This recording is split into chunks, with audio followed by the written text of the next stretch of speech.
इशारा दिला? मला वाटतं सरकारने जरांगे यांचा तो प्रश्न आहे, सरकारने आणि जरांगेंनी बसून तो सोडवावा.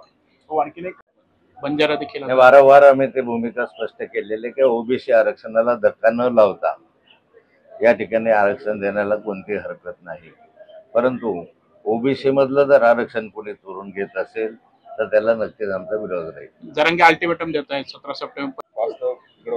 मला वाटतं महाराष्ट्राचं एक कोण खराब करतं वगैरे हे सांगण्यापेक्षा सर्वांनाच माहिती आहे की भूमिका कुणी घेतलेली आहे आणि कुणी हे स्वास्थ्य बिघडवण्याचा प्रयत्न केलेला आहे. एकंदरीत पाहिलं तर जाती जातीमध्ये भानगडी लावणं, ओबीसीला संरक्षण देणं, नंतर मग मराठा समाजाला संरक्षण देणं, एकंदरीत याला रिझर्वेशन त्याला रिझर्वेशन ही भूमिका सरकारने घ्यायला नको होती.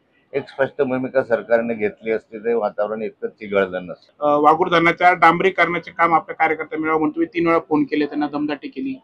कोणी?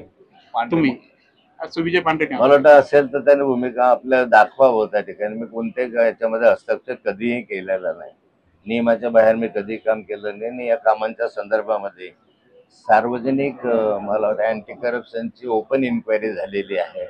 त्यामुळे ओपन इन्क्वायरीमध्ये जर त्यांनी मांडलं असतं तर कदाचित हा प्रश्न सुटला असता. ओपन इन्क्वायरी झालेली आहे सगळ्या अँटी करप्शनच्या माध्यमातून. आणि आगामी निवडणुका लक्षात घेतात तर सारे कार्यक्रम आता सुरूच झालेले आहे. पण शरद पवार गट हा आताच सक्रिय झाला असं नाही, तर याबाबत सातत्यानं कुठे ना कुठे आंदोलनाची भूमिका, मोर्चे, शिबिर याची भूमिका सातत्यानं राष्ट्रवादी काँग्रेस शरद पवार गटाने घेतलेली आहे.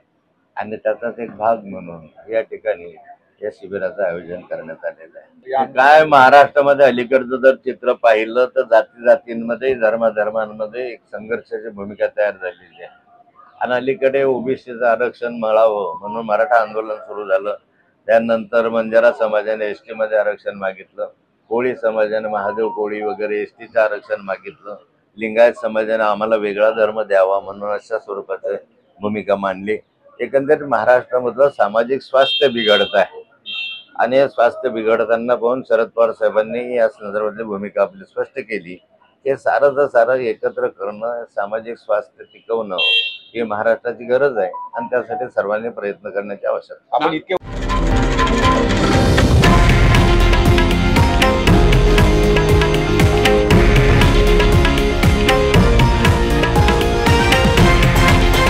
हे आहे देशातील नंबर 1 न्यूज नेटवर्क आणि आपण पाहत आहात TV9 मराठी, एकमेव.